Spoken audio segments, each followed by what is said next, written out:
Stream week. Yeah, that's what I'm gonna go with.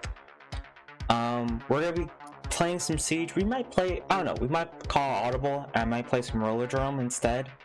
But we are going to start off by doing a bit of a recap.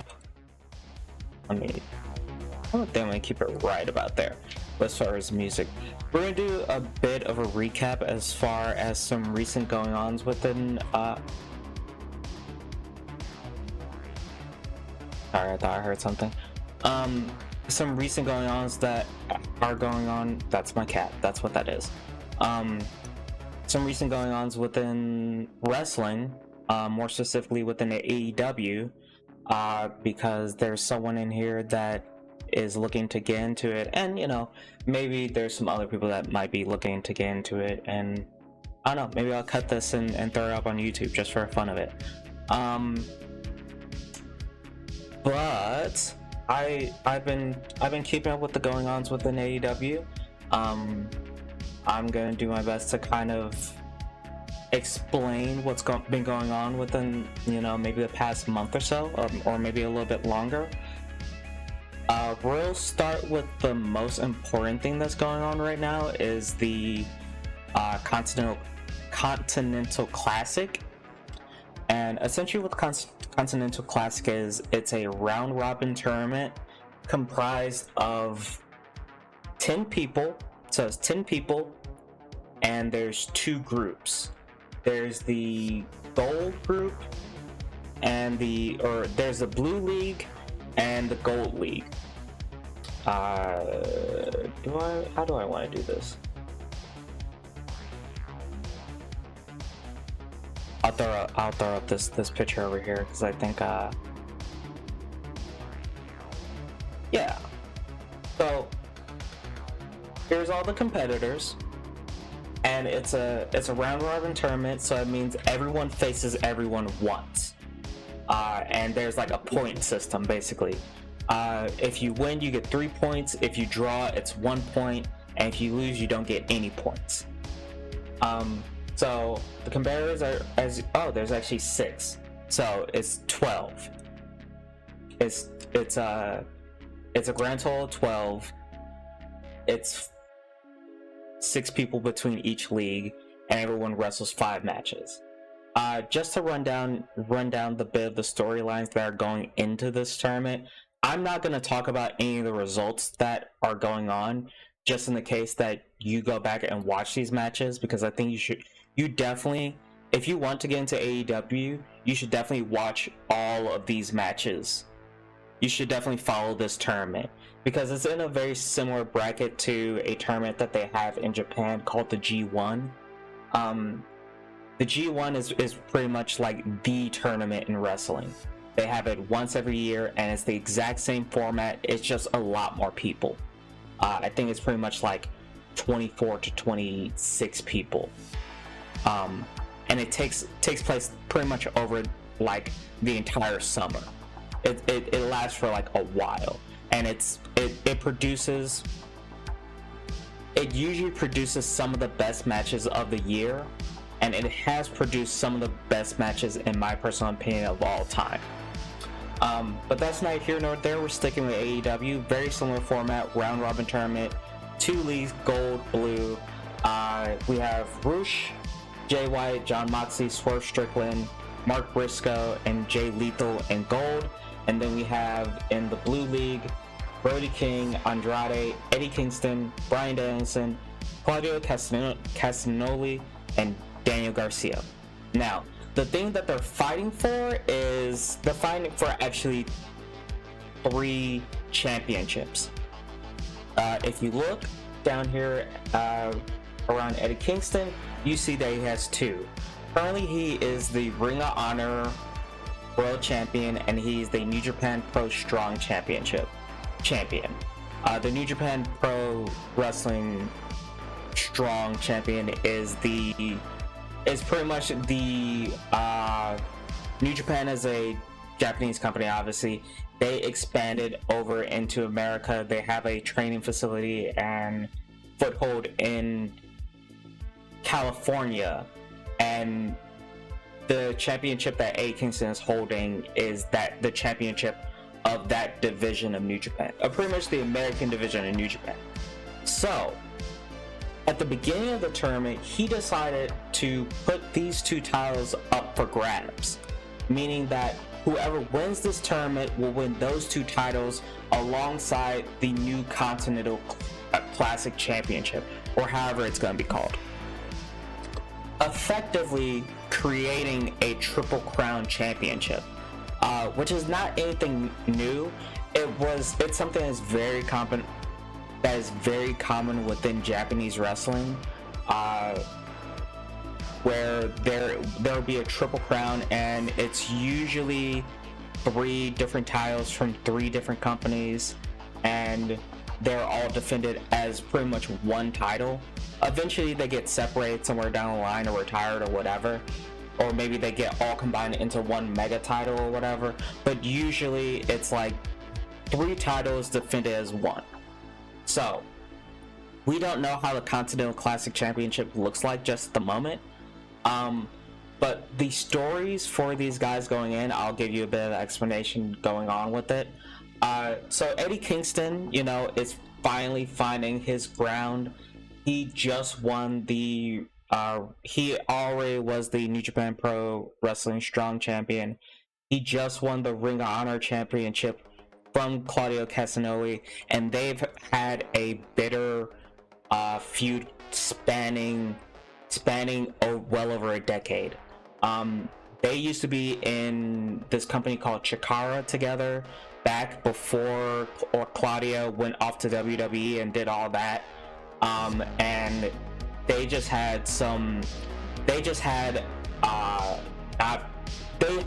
a lot of like real tension between the two. It was this belief that Eddie Kingston wasn't living up to his potential, really, at the end of the day.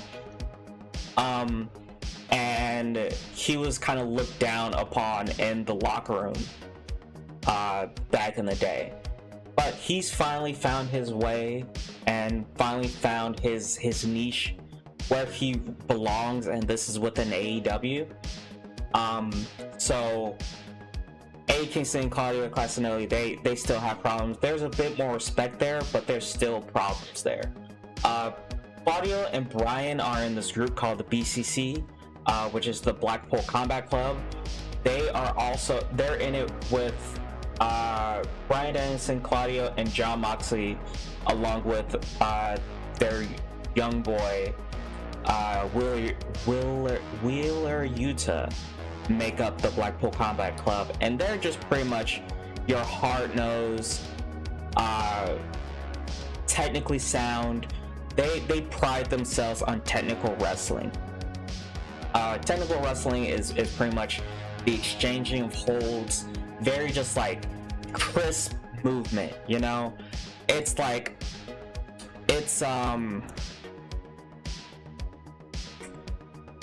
like if we're doing basketball, then it's like the art of being fundamentally sound, of just like straight fundamentals, nothing flashy, nothing fancy, just damn, it's a lot of history.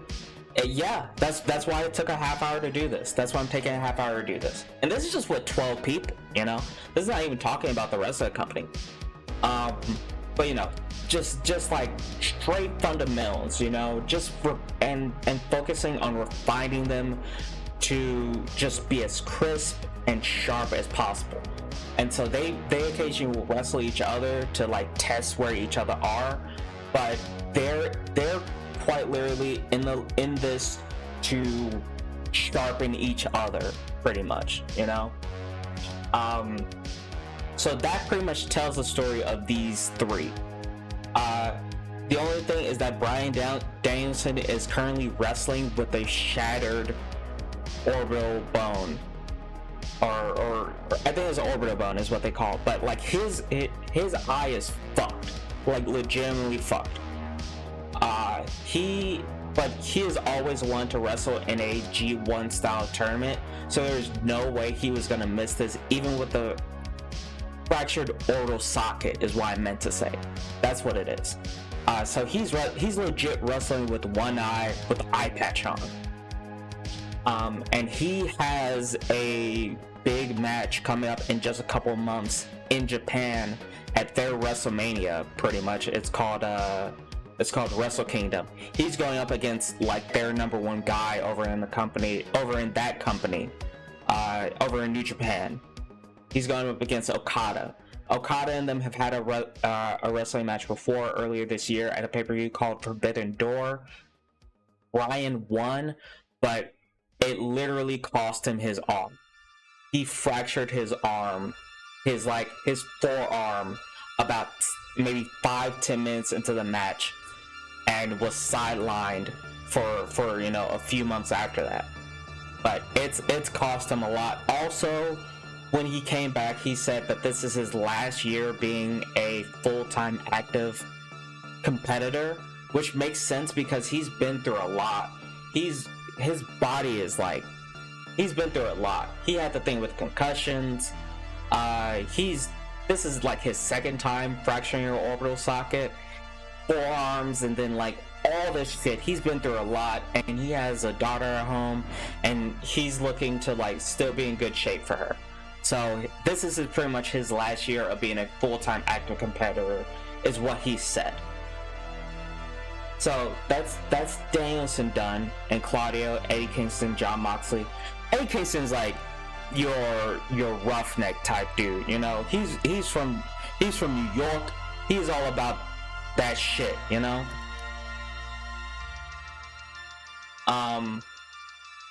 So and he's putting everything on the line here. He has the most to lose and the most to gain from this. So he's like laying it all on the line for the love of the game. Moxley was Dean Ambrose back in WWE. Yes, that is correct.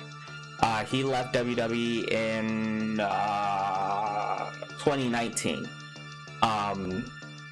Like quite literally a couple months before AEW started up. He was like their first big surprise signing.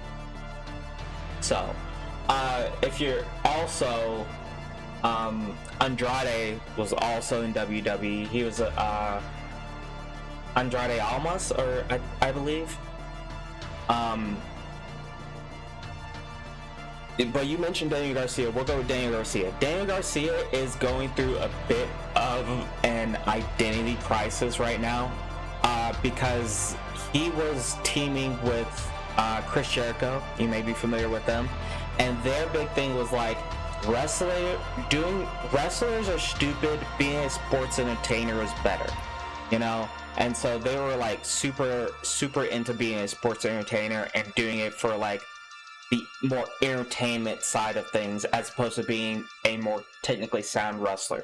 And that has given Daniel Garcia a bit of an identity crisis, because he's modeled himself after Bryan Danielson. Bryan Danielson and Daniel Garcia have actually had a trio of matches, because Bryan Danielson saw a lot of himself in Daniel Garcia and seeing that like, hey, this sports entertainment shit is garbage. You need to be a wrestler. You didn't grow up wanting to be a sports entertainer. You grew up wanting to be a wrestler. So he's trying to bring out that technical side of him that he knows is there. But the story that's going on is that he's having a identity crisis, trying to figure out, does he really want to be a wrestler or does he want to be a sports entertainer? And he realizes he can't be both. He has to choose one, you know. And you know, every now and then he'll do his dance. He's in that pose. That's like the pose he does for his dance. So that's 4 or 5 down. Andrade El Idolo, he's being managed by, if you're familiar with WWE in the past few years, he's being managed by Lana, who is Rusev's wife. Rusev is now going by Miro in AEW, and he's just looking to get his flow back. Brody King is a member of a faction called the House of Black, and it's as emo, goth, death metal as you could possibly imagine. He is all about that shit, all right? The dark recesses of humanity's mind type shit, you know? And he is just the hardest hitting motherfucker possible. He's out to choke you out and toss you around and put you through the canvas and win. And that's all he's about right now. Moving up to the Gold League, that's all the Blue League described. Gold League, we got Jon Moxley down. Now, the most interesting story here is probably this guy right here, Swerve Strickland. Swerve Strickland is a menace, you know? He was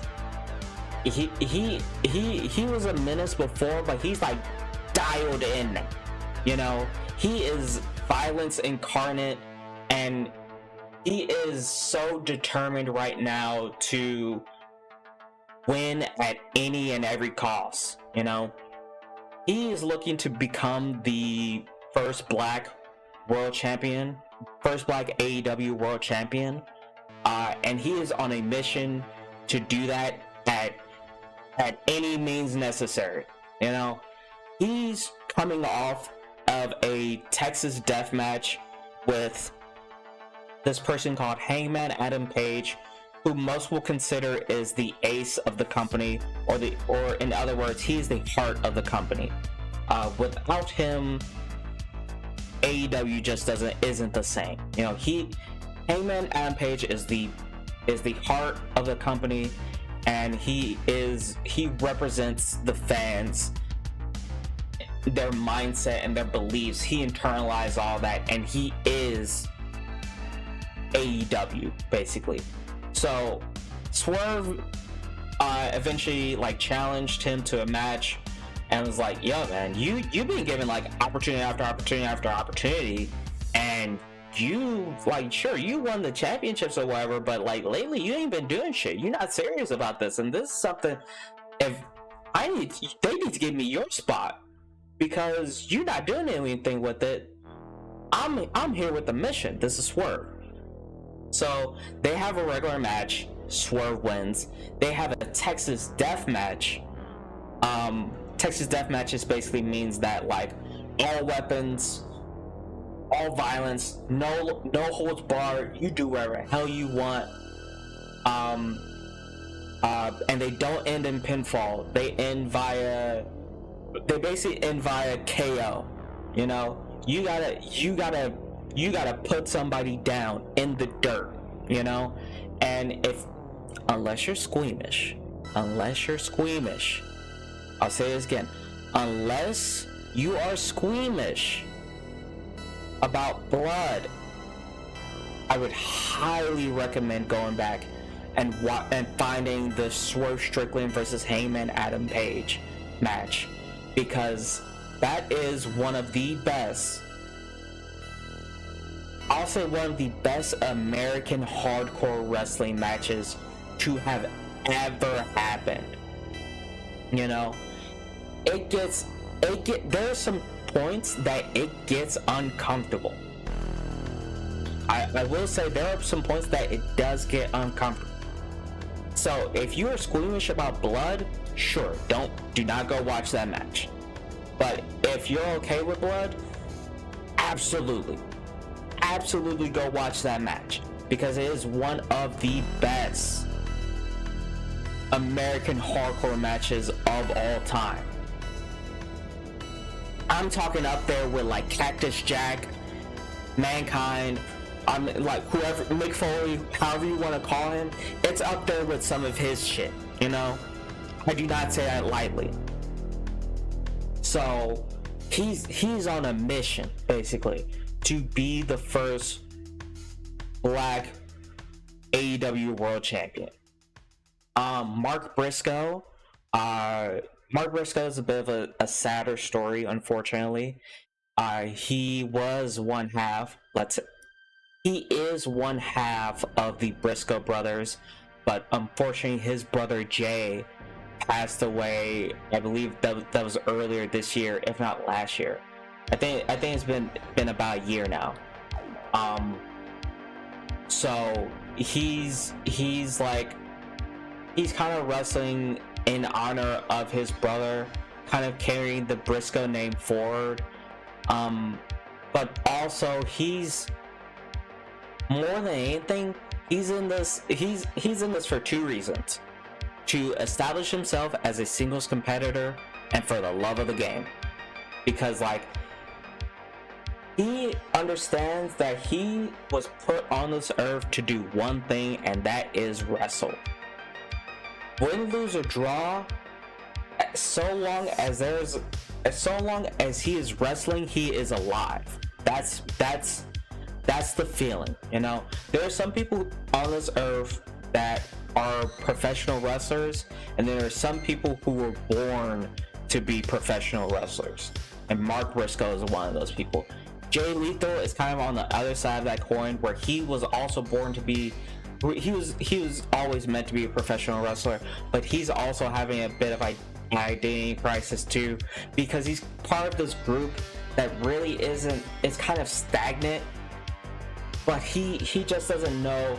He's kind of aimless. He doesn't really know where to go with himself, because he's done all this, like, he's been longest reigning TV champ for Ring of Honor. His legacy is set in stone, but he just doesn't know really where to go from here, you know, and that's caused him to kind of question things. But he's, you know, he was a big ROH guy, you know. He once held the Ring of Honor Championship, World Championship, and the TV Championship. Up until recently, he was the longest reigning TV champ of all time. That was recently taken over by Samoa Joe. And like, Ring of Honor means so much to him because it gave him that opportunity to step out of just being a kind of like a mid-card guy, and he brought, when there wasn't really much to be said about Ring of Honor, he was the guy that was like trying to bring them back into a limelight, you know. He was at the top. So that's 4 down. Jay White is the leader of the Bullet Club Gold, which is comprised of Jay White, the Guns, Colt and Austin are Billy Guns, aka Mr. Ass, from the New Age Outlaws. He's their father. They've had a falling out storyline wise, and have joined Jay White to be part of the Bullet Club Gold. It is a fourth person. Their name is Juice Robinson. He is currently out of action because he is out with the back surgery. He has to get back surgery. But Jay White, he refers to himself as the catalyst of professional wrestling, meaning that he has set things in motion, as far as he is to be told. And to be fair, he does have some good points. He took over Bullet Club. For people who aren't in the know, Bullet Club was this big faction in New Japan Pro Wrestling, and basically Bullet Club was made up of all the gaijins, all the foreigners, you know. It started off with Prince Devitt, aka Finn Balor, who is in WWE now. Kenny Omega at one point led Bullet Club. He tried to recruit Jay White at one point. Jay White was like, fuck you, I'm taking that title. And he actually beat him for the title because he was all distracted with some other shit. That doesn't matter. But Jay White had a very healthy, very prestigious career in New Japan Pro Wrestling, leading Bullet Club, before he was defeated by Eddie Kingston. Coming back to Eddie Kingston, he's beat by Eddie Kingston in a loser leaves New Japan match, in which Eddie won, so Jay White was annexed, excommunicated from New Japan Pro Wrestling, and he's come over into AEW to pretty much restart some shit all over again. But he feels like he is the catalyst of professional wrestling, meaning that like major events can be traced back to him. If you ask him, he feels like he's the reason that AEW is around, because had he not taken over Bullet Club from Kenny Omega, then Kenny Omega would still be in New Japan, so he wouldn't have gone off to help create AEW, and then like none of this would happen, because had he not done things to pretty much get rid of the Elite, which were comprised of Kenny Omega, the Young Bucks, and Hangman Adam Page, one that we will not discuss because he is a pedophile, and Cody Rhodes. Had he not gotten rid of those people, pushed them out of the Bullet Club to be honest, then then AEW wouldn't have been around. Yes, there is there was a pedo in the Elite. They no longer associate with him anymore, but there was this big thing, during like the Me Too movement. Part of the Me Too movement started off as a wrestling thing. People don't really know that, but Me Too started like in small part because of wrestling, because there was some people were getting outed.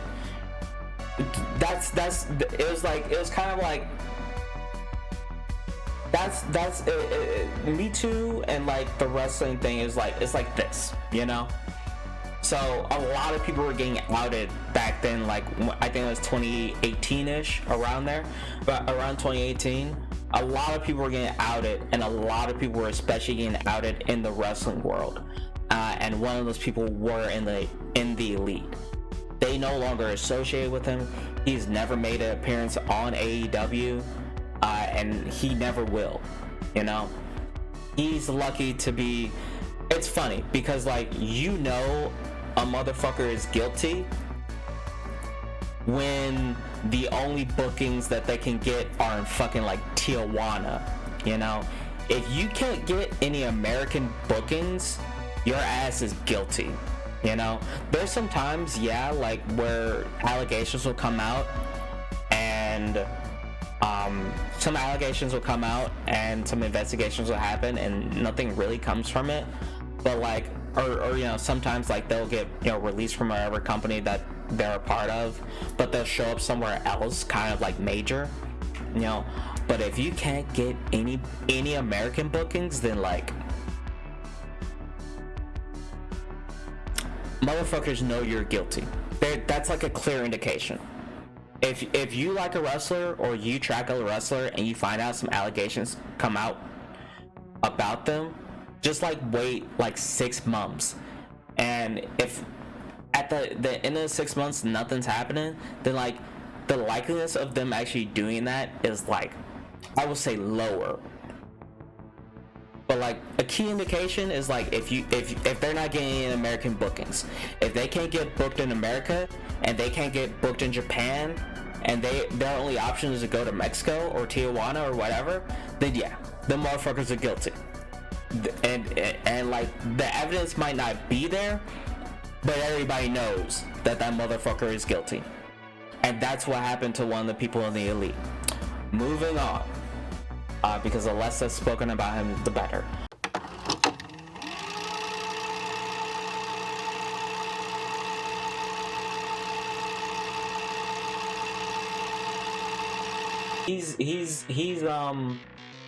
He's looking for that big like signature performance, is like where he is right now in the landscape of AEW.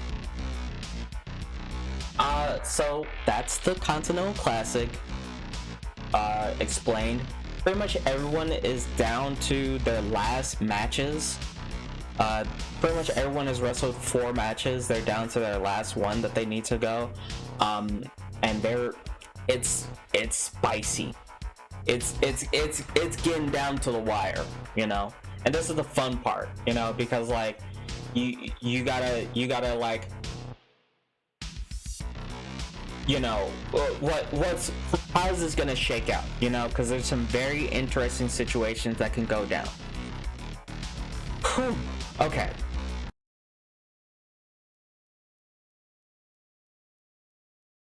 And right now here on Rampage, a very peculiar situation. I'm getting communication from the truck that we have a phone call for Chris Jericho. Who is it? It is none other than the Mad King himself, Yeah, Excalibur. Eddie Kingston. Excalibur, shut up. I don't care that you gotta do a job. Shut up. I don't care. Hey, Chris, you know who this is. And listen to me. Understand something. I've been with a woman, my beautiful wife, for 20 years. She's seen me beat up. She's seen me in a million pieces. And she's always been able to put me together. But when I walked in that house, and the look on her face was fear, and she started crying, that's good. Yeah, laugh it up now, my man. That looks beautiful, dog. That looks great. My wife was crying. That will be burned in my soul, Chris, forever. This is no longer about pro wrestling. This is no longer about nice little funny things that we can put on TV. All I care about is making you feel